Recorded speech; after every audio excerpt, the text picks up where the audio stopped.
Hello, hi everyone. Guys बऱ्याच दिवसानंतर आपण व्हिडिओ बनवतो आहे. ओके. याच्या अगोदर आपण बँक निफ्टीचे व्हिडिओ बनवले होते लाईव्ह ट्रेडिंगचे, आणि ते आपल्या यूट्यूबच्या चॅनलवरती आपण तिथे पोस्ट केलेले आहेत. ओके. आता काय झालं, बँक निफ्टीमध्ये खूप जास्त व्हॉलॅटिलिटी आहे, त्यामुळे आपण बऱ्यापैकी गोल्ड आणि बिटकॉईनमध्ये शिफ्ट झालेलो आहोत. तर आज आपण गोल्डमध्ये ट्रेडिंग केलं होतं. गेले काही दिवस आपण गोल्डमध्ये ट्रेडिंग करतो. गोल्ड झालं, बिटकॉईन झालं, त्यामध्ये आपण ट्रेडिंग करतो आहे. तर आज जेव्हा ट्रेड घेतल्यानंतर लाईव्ह ट्रेड मी रेकॉर्ड करणार होतो, पण लाईव्ह ट्रेड रेकॉर्ड करणं मला पॉसिबल नाही झालं. तर मी आफ्टर मार्केट ट्रेड करतो आहे, म्हणजेच ट्रेड होऊन गेल्यानंतरचा मी रेकॉर्ड करतो आहे. ओके. इथून पुढे बरेचसे लाईव्ह ट्रेड रेकॉर्ड केले जातील, ज्याच्यातून तुम्हाला बऱ्याचशा गोष्टी शिकायला भेटेल, किंवा लाईव्हमध्ये कसं ट्रेड केलं जातं, कशा गोष्टी हँडल केल्या जातात ते तुम्हाला बघायला भेटेल.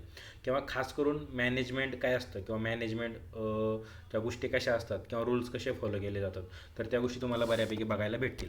ओके. तर इथे आपण एक 3-4 ट्रेड झाले होते, इथला एक सोडून द्या.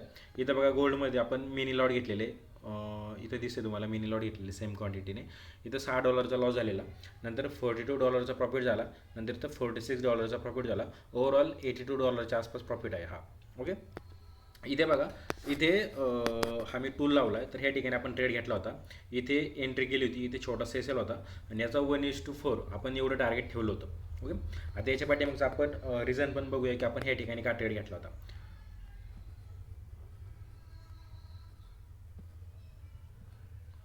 तर सगळ्यात पहिलं आपण 1 आवरच्या टाईम फ्रेममध्ये शिफ्ट होऊया. इथं झाल्यानंतर इथे बघा, इथं मार्केटवरून खाली पडलं, त्यानंतर अप साईडला एक मोमेंट दाखवली मार्केटने, नंतर परत डाऊन साईडला मोमेंट दाखवली, नंतर परत अप साईडला गेलं, म्हणजेच काय, इथे एक डब्ल्यू पॅटर्न बनला, आणि त्याची इथं नेक लाईन ब्रेक होते. ओके. इथं आपण एक हॉरिझॉन्टल लाईन टाकू, इथं नेक लाईन ब्रेक होती. मग आता आपण 1 मिनिटामध्ये शिफ्ट होऊया.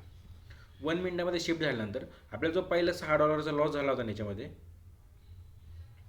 इथं जो $6 लॉस झाला होता ना, तो आपल्याला ह्या ठिकाणी झाला होता बघा, ह्या ठिकाणी जशी नेकलाईन ब्रेक झाली की लगेच आपण त्या ठिकाणी ट्रेड घेतला होता, आणि इथे एक छोटासा एस एल ठेवला होता बघा, आणि टार्गेट आपण खूप मोठं ठेवलं होतं, त्यामुळे आपल्याला टार्गेट काही त्या ठिकाणी भेटलं नाही. छोटासा एस एल हिट झाला. नंतर परत मार्केटने काय केलं, मार्केटने ही म्हणजे नेकलाईन ब्रेक केली, त्यानंतर मार्केट परत त्याच लेवलला आलं, म्हणजेच काय, मार्केट त्या ठिकाणी सपोर्ट घेत होतं. इथं मार्केटने थोडं हॉल्ट केलं, इथं हॉल्ट केलं बघा, इथं सपोर्ट घेत होतं. तर मग आपण काय केलं, इथं 2 मिनी लॉट आपण बाय केले, ह्या ठिकाणी आपण बाय केले. इथं आपण छोटासा एस एल ठेवला होता, आणि त्याचं 1:2 टार्गेट आपण ठेवलं होतं, जे की आपल्याला भेटलं. ओके. तर ह्या प्रकारे आपला आजचा ट्रेड होता. तर काहीच यातून फक्त एवढं तुम्हाला सांगायचं आहे की होता येईल तेवढं आहे ना, तुमच्या मॅनेजमेंटवरती फोकस करा, तुमच्या रूल्सवरती, तुमच्या डिसिप्लिनवरती फोकस करा. जेवढं पेशन्सली तुम्हाला ट्रेड करता येईल तेवढं ट्रेड करा. कारण की मार्केटमध्ये ना सेटअपचा पैसाच नाही, मार्केटमध्ये पूर्णपणे जो पैसा आहे तो पूर्णपणे सायकोलॉजी, तुमची मॅनेजमेंट, तुमच्या रूल्सचा पैसा आहे. आता इथेच बघा, आता इथे जी मी ट्रेड घेतली तर बघा, एक छोटेसे एस एल दिले, एक नॉर्मल एस एल गेला, नंतर इथे एक $6 एस एल गेला, नंतर $46 प्रॉफिट झालं, म्हणजे आपले प्रॉफिट चांगले झालेत. इथं आपण किती 1:4चा रेशो ठेवला होता. तर त्या प्रकारे इथं आपल्याला आहे ना एक चांगला प्रॉफिट झालेला आहे. ओके. आणि काय मी तुम्हाला सगळ्यांना सांगाल की जर तुम्ही बँक निफ्टीमध्ये ट्रेड करत असाल, तर मला वाटतं तिथे खूप व्हॉलॅटिलिटी जास्त, तिथे जर तुम्हाला ट्रेड करायला डिफिकल्टी होत असेल, तर तुम्ही गोल्डमध्ये शिफ्ट होऊ शकता, किंवा बिटकॉईनमध्ये. गोल्ड 24/5 चालू आहे, बिटकॉईन 24/7 चालू आहे. तर इथे तुम्ही कधीही तुमच्या हिशोबानुसार तुम्ही ट्रेड घेऊ शकता. आणि दुसरी गोष्ट म्हणजे काय, की ते सेशन असतात, सेशन वाईज पण मोमेंट होते चांगली मार्केटमध्ये.